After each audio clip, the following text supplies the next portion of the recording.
So now let's move on to cumulative frequency curve.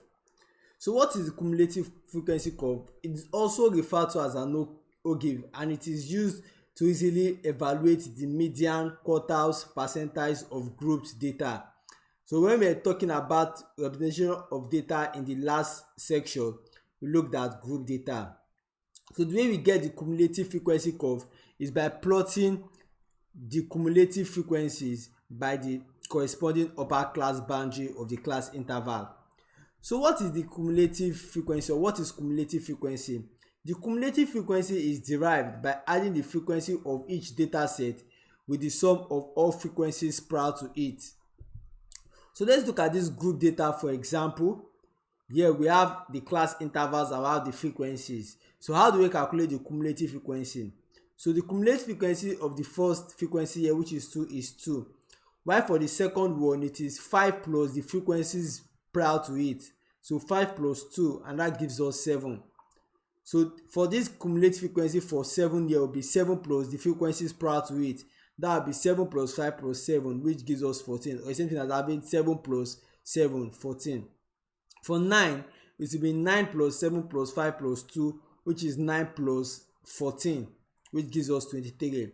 So the same applies to all these frequencies here, and you get to the last frequency over here where you have 3. So it will be 3 plus all these frequencies over here, which is 3 plus 47, and that gives us 15. So when we are finding the cumulative frequency curve, so how do we go about this? Let's look at this example, and we are given the distribution of height for 36 students, and we are told to represent the information in a cumulative frequency curve. So we are given the class interval and we are given the frequencies. So we know that the cumulative frequency curve is gotten by plotting the cumulative frequency versus the upper class boundary. So this is our distribution over here. So first we need to find the upper class boundary. So if you remember, to get our class boundary from our class interval, what we do is that we subtract 0.5 from the lower class interval and we add 0.5 to the upper class interval. The reason for that I explained in the previous section, and if you don't understand, you can go back to it to see why we are adding and subtracting. So we minus 0.5 from all these values over here and we get this. I will add 0.5 to all this data over here and we get this. So this represents our lower class boundary. This is supposed to be boundary now. So class boundary. So I have my lower class boundary and I have my upper class boundary. So my frequency remains the same. I have 6, 9, 15, 5, 1. So my cumulative frequency for the first one I will have 6. For the second one I have 9 plus 6, which gives me 15. For the third one I have 15 plus 9 plus 6, which gives me 30. Here I will have 5 plus 15 plus 9 plus 6, which gives me 36. And 1 plus all this, which gives me 36. So the cumulative frequency, what I do is that I plot the upper class boundary, these values here, by I plot the cumulative frequency by the upper class boundary. So let's take a look at that. So for the upper class boundary, as you can see, when I list that, I have these values over here, and for my cumulative frequencies I have these values over here. So my cumulative frequencies stay in the vertical axis and my upper class boundary stay in the horizontal axis. And when I pick out these points, I get these points over here, and when I join them together I get this curve which looks like an S. So this curve here represents the cumulative frequency curve, or an ogive. The reason why I'm not really detailing how to draw this curve is because for the purposes of JAMB, you are not going to be asked to draw out a curve. Rather, you are going to be asked to use this curve to try to estimate either the median, the median, quartiles or percentiles. So the ogive, as I've said, is used to easily find the median, the quartiles and percentiles of group data. So how do we use that curve to estimate these values? So let's start out by looking at the median. So the median is the value of x at midway of the cumulative frequency. So how do we find the median from the cumulative frequency curve? So first we divide the cumulative frequency by 2. After we do that, we trace that frequency to the point where it touches the curve. Then we read the corresponding value of x. That is the median.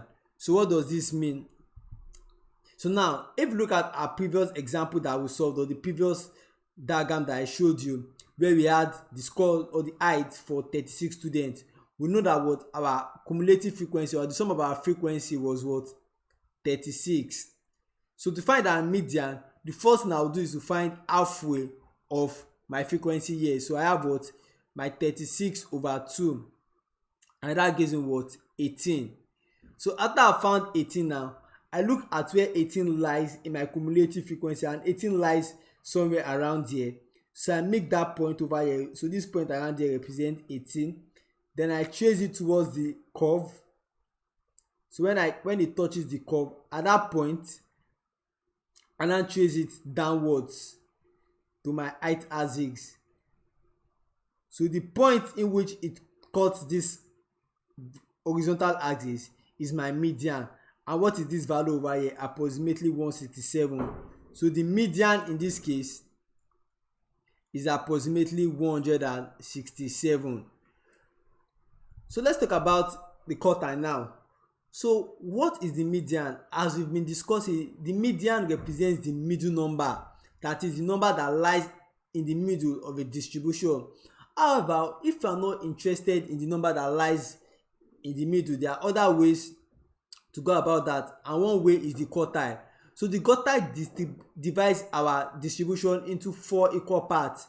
So those 4 parts, we have the first distribution, or the first quartile, then we have our median, which is our second quartile, and we have our third quartile. So the median is halfway up the distribution, while the lower quartile is 1/4 of the way up. So here is 1/4 of our distribution, and the upper quartile is 3/4 of our distribution. So if the total frequency is n, then the lower quartile is the value of 1/4 into bracket n plus 1th item. So to find the lower quartile, what we do is that we add 1 to the frequency, and when we find the frequency, we divide it by 4. Then we now trace it from our Ogilvy curve and trace it to the value to calculate the lower quartile. The same applies for the upper quartile, but now we are multiplying n plus 1 by 3/4, which is like 75% for the upper quartile. So let's see how to apply that. So the lower quartile is usually denoted by Q1. The upper quartile, which is the median, or the second quartile, which is the median, is denoted by Q2, and the upper quartile is usually denoted by Q3. So there are some useful formulas that you pay to memorize, and that is for the interquartile range. So the interquartile range is given as Q3 minus Q1, which is the upper quartile minus the lower quartile. And while the semi-interquartile range is same thing as the interquartile range divided by 2, which is upper quartile minus lower quartile divided by 2. So let's look at an example to illustrate this idea. So find the lower quartile, upper quartile, interquartile range, and semi-interquartile range of this set of marks. So now you have 20 to 30, the frequency is 2, 31 to 40, the frequency is 5, 41 to 50, frequency is 7, and so on and so forth. So you get to 91 to 100, where the frequency is 3. So the first thing we want to do is to find the class boundary. The mistake over here, this is supposed to be boundary. So to find the boundary, I minus my lower class limit 0.5 from it, and I add 0.5 to my upper class limit. So this now represents my lower class boundary and my upper class boundary. So these are my frequencies. I calculate my cumulative frequencies. So for the first one is 2. For the next one, I have 5 plus 2, which gives me 7. For the next one, I have 7 plus 5 plus 2, which gives me 14. Like that till I get to 3, where I add 3 with all what is here, which is 3 plus 47, and that gives me 50. So now to plot the curve, I'm just going to plot my upper class boundary by my cumulative frequencies. So I have my upper class boundary listed here and the cumulative frequencies listed here. So when I plot it out, my cumulative frequency in the vertical axis and my lower class boundary, or the mark in the horizontal axis, I get this curve. As you can see, this curve again looks like an elongated S. So this represents my cumulative frequency curve. So from this curve now, I'm going to show you how to calculate the lower quartile and the upper quartile. In the previous section, I showed you how to calculate the median. Now we're going to talk about how to calculate quartiles now. So first thing we want to do is we want to find the lower quartile. So we are told that for the lower quartile, which is the same thing as what Q1, is the value that falls in this term, and given a term as well, the quartile, which is 1/4 into bracket n plus 1 term. So now my number of frequency here, n, is equals to 50, because when I added my cumulative frequency, it summed up to what? 50. So this becomes what? 1/4 into bracket 50 plus 1, which is the same thing as 51/4, and that is equals to 12.75. So what do? Now I look for where 12.75 falls on the vertical axis here, and 12.75 falls somewhere around here. So I trace it to the curve. So where it touches the curve, I now trace it down. So when I trace it down, I read out the value where it cuts, and that value where it cuts represents my lower quartile. So this value over here is what? 48.5. So I can say that my Q1 now is equals to what? 48.5. How about my upper quartile? So my upper quartile, which is the same thing as Q3, the position is going to be given as 3/4 to bracket n plus 1. So that will be what? 3/4 times 50 plus 1, and that is equals to 3/4 times 51, which is equals to 38.25. So I look for where 38.25 fall on my cumulative frequency, and that will be somewhere around here. 38.5 will be somewhere close to 40 around there. Then I change it to where it touches the curve. So where it touches the curve, then I trace that value down. So where it cuts in the horizontal axis, that represents my third quartile. In this case, this value is represented as 75.5. So I see now that my Q1 is 48.5, while my Q3 is what? 75.5. So to recap, to calculate the lower quartile, we first apply this formula over here to calculate the position in the cumulative frequency, 1/4 times n plus 1. Our n in this case is the cumulative frequency, which is 50. So we have 1/4 times 51, which gives us 12.75. We trace the value in the cumulative frequency, and we try to look at the mark that corresponds to it, and we got 48.5. For the upper quartile, we just multiply by 3/4 times the cumulative frequency to get 38.25, and when we traced it, we got 75.5. So our lower quartile is what? 48.5, which represents our value for Q1, and our upper quartile is 75.5. So now, how do we now calculate the interquartile range? So to calculate the interquartile range, so our interquartile range, we know that it's given as what? Q3 minus Q1, or our lower quartile, upper quartile minus lower quartile. So that will be what? 75.5 minus 48.5. And what does that give us? That gives us 27. Now our semi-interquartile range is equals to what? Q3 minus Q1 over 2, which is equals to 75.5 minus 48.5 over 2, and that will be 27 over 2, and that is equals to what? 13.5. So very straightforward. So to find the interquartile range or semi-interquartile range, you first have to figure out the first quartile or the lower quartile and the upper quartile. Once you've done that, you can easily apply this formula to find the interquartile range or semi-interquartile range. Now let's talk about percentiles.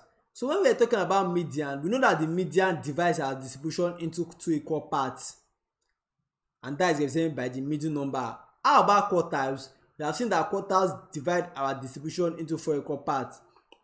So as an illustration too, let me try to draw a scale over here. So in this scale, we have our lowest data and our highest data over here.